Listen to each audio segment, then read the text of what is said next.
Hello, তোমরা সবাই কেমন আছো?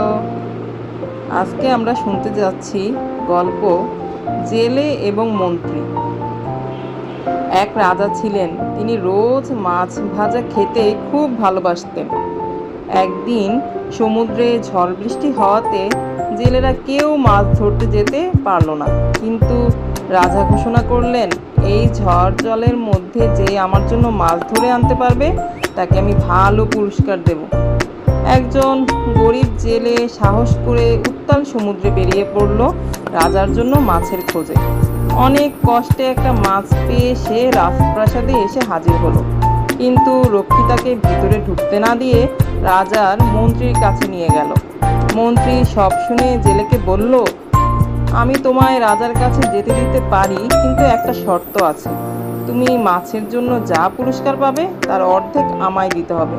মন্ত্রীর এ কথা জেলের পছন্দ না হলেও সে মেনে নিল। রক্ষী তখন জেলেকে রাজার কাছে নিয়ে গেল। রাজাকে সে মাছটা দিল।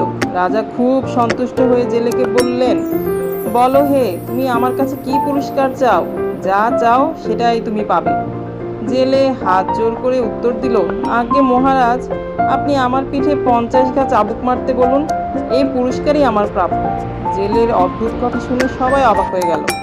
যাই হোক, রাজা চাকরকে আদেশ দিলেন, এই পিঠে 50 ঘা চাবুক হালকাভাবে মারো।